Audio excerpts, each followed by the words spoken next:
Hey guys, happy Thanksgiving. It is the Chinnist. Today is Wednesday, November 22nd, New Comic Book Day. I have my haul here of 16 with 13 different titles.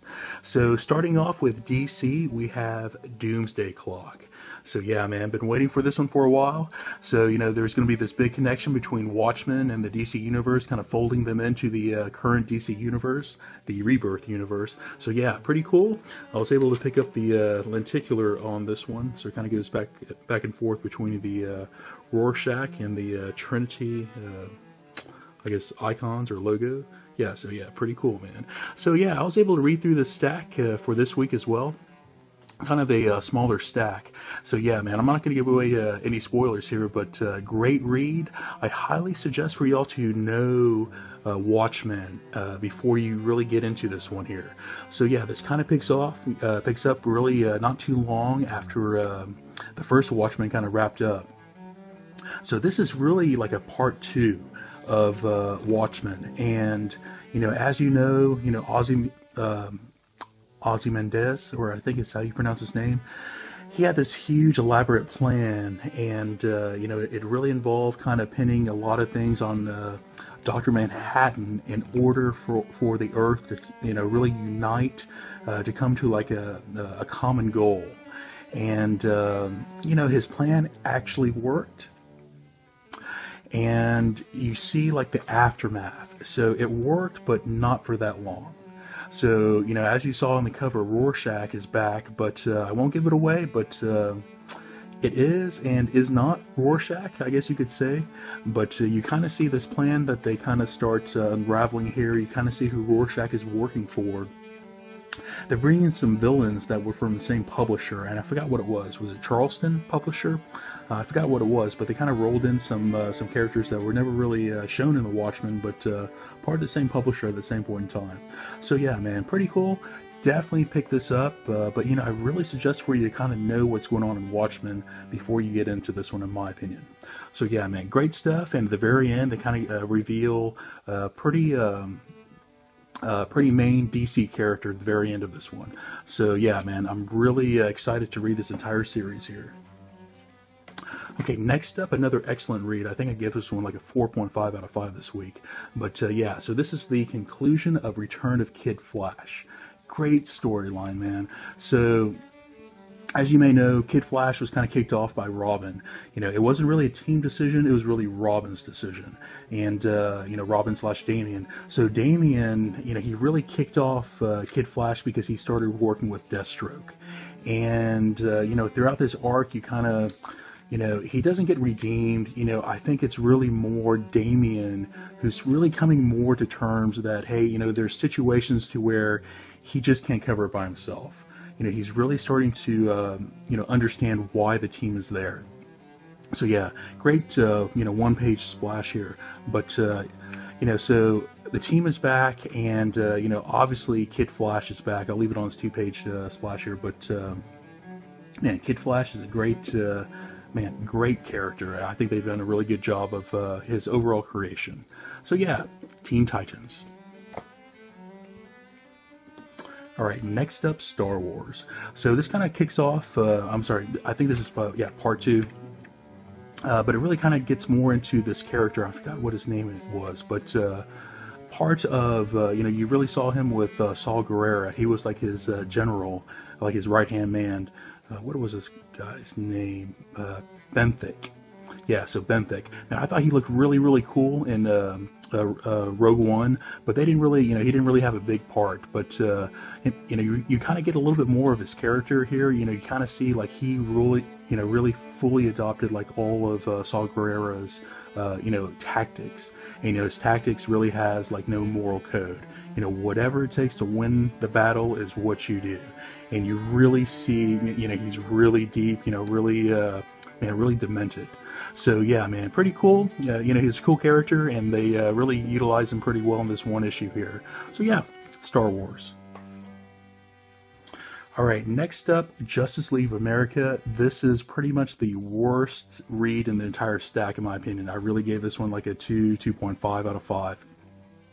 I'm definitely pulling this one off of my pull list, and I think I'm going to continue on and trade. the artwork I was not really a fan of either. So, this is like 2.0 out of 5 artwork in my opinion, and again, the storyline just was not there. They're kind of going back and forth between, like, our dimension and the subatomic level, the subworld, and man, I don't know, just it's just not doing it for me anymore, guys. So yeah, Justice League of America. Alright, next up we switch over to Marvel. This was a great read. This was X-Men Gold. So this starts the part 1 of the Negative Zone War. Cool stuff. So in the very last issue, and there was this alien. They didn't really talk about him too much, but you kind of see him, this is really focused on him. I guess we're going to get into his species here. But, along with that, so this little sub storyline, you kind of see like a little rekindled romance kind of go on. I'll skip the next couple of pages, but yeah, Shadowcat and Rasputin kind of getting back together again. But yeah, a lot of good action in here. Again, it's all about that alien who was kind of shown in that last, I forgot what his name was, but this alien right here. So he was shown in that last story arc, and he's kind of getting picked up here, and there's a lot of action that kind of goes on. Some pretty good fight scenes kind of going on here. So yeah, X-Men Gold, and this story arc looks pretty good so far. Okay, next up we have The Amazing Spider-Man, Renew Your Vows. I was able to pick up, I think this was cover C, which was the trading card of Spinneret. I thought this was really cool, man. So yeah, pick that one up. I'll switch over here. So yeah, so this was a pretty good storyline. So you actually fast forward from the very last story arc that we had. I think she was like 8 or 10 years old. But we fast forward 8 years from that last story arc. And as you find out, not really too much has changed. I thought there was going to be a lot more, aging of Annie. Obviously she's, taller, but, it really seems to be the same character. She still goes by the same, call name. You kind of see that she's getting trained by, one of the older X-Men here, Wolverine. So he makes like it's like the 90s Wolverine that they kind of already did a crossover in a previous story arc. But yeah, man, pretty cool. I really enjoy this this title here. But a little disappointed. I wanted to see Annie grow just a little bit more into like her own superhero.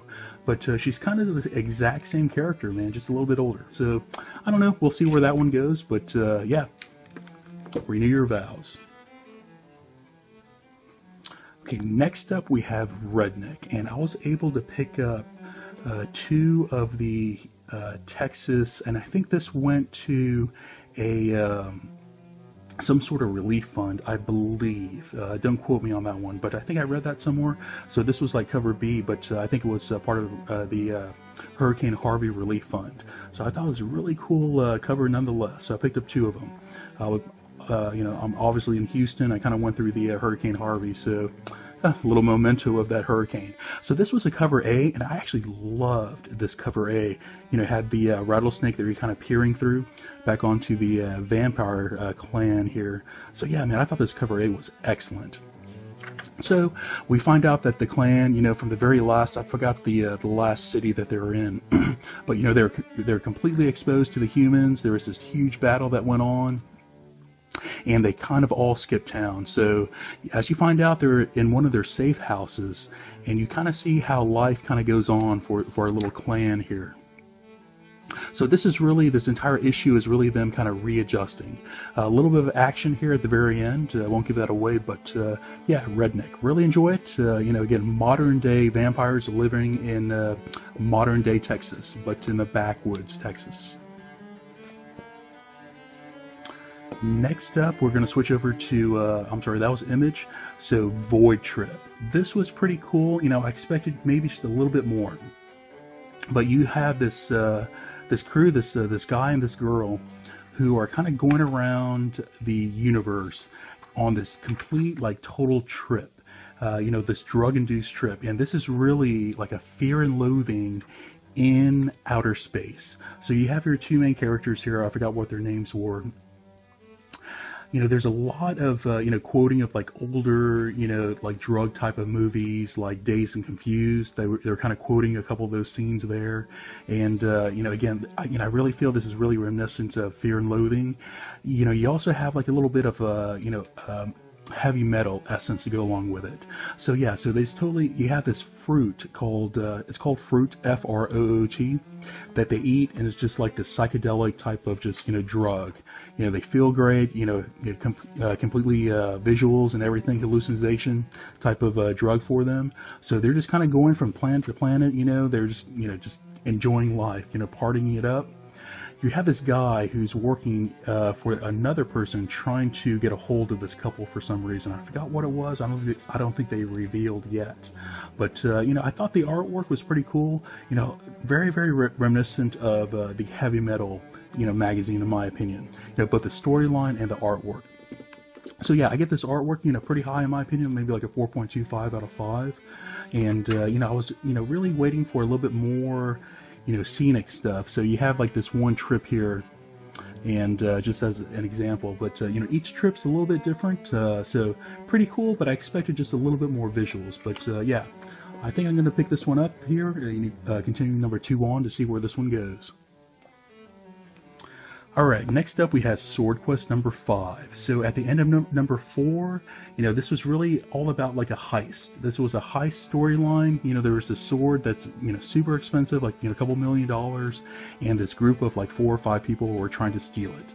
Well, at the very end of number 4, you find out there's a complete twist.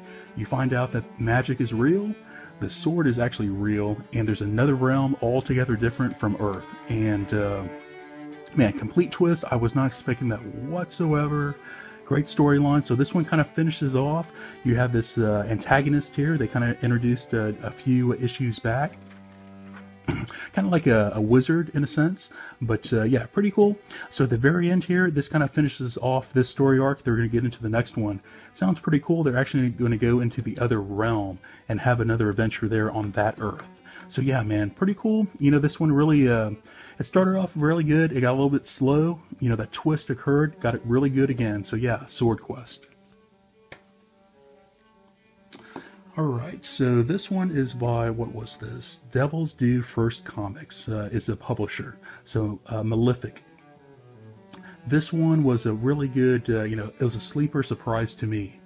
So, I like a lot of horror, but very rare that I enjoy the horror book. Maybe like, 2 out of 10 that I actually enjoy. This is one of them. So the artwork is black and white, but I usually prefer color.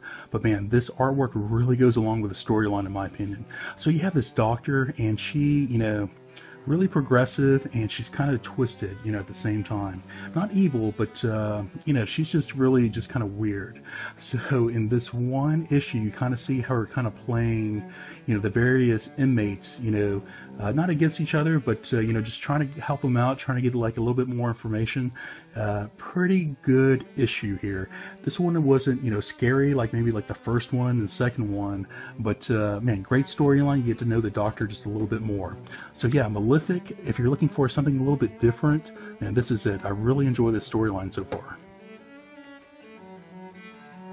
Okay, next up from Aftershock, we have Jimmy's Bastards. So I think I think it was a 6-issue series here, but so we're coming close to the end. There was a lot of good action in this one, really more from, and I forgot what her name was, but a lot of good action coming from her, trying to get back to Jimmy, and Jimmy's kind of on his own, and you kind of see, man, this was like his downfall here. You kind of see he's always slick and smooth, always has like, the right answer, always has, the right action to get out of, whatever danger he's in. This is the issue where he this was his downfall.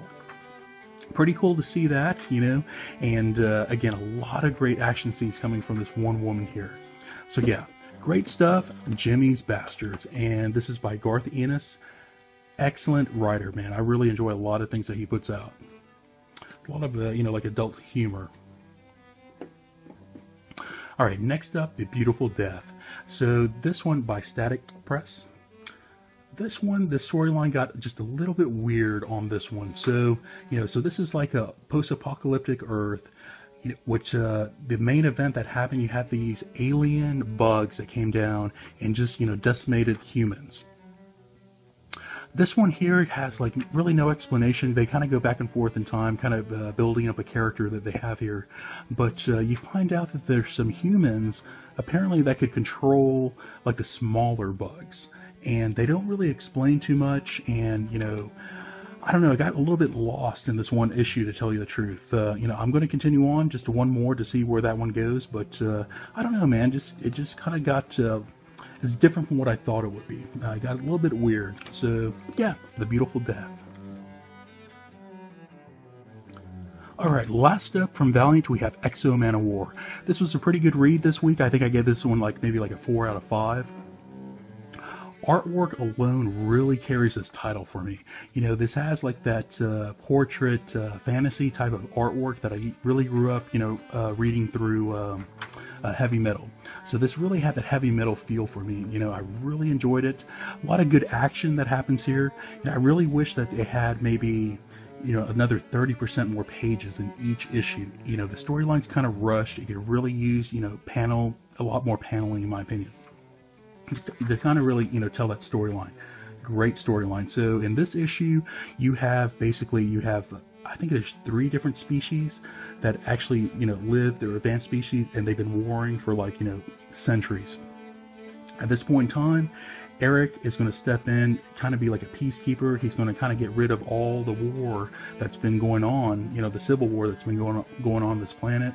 And I think you're going to find out, once he does that, I think he's going to become a ruler, possibly, and things will start to crumble, around him, in my opinion. So yeah, I'd like to see where the storyline goes, but a lot of good action in this one, pretty good dialogue as well. So guys, that's going to be it for this week's brand new haul. Again, happy Thanksgiving. Should you enjoy what you see here, please like and subscribe. Talk to you later.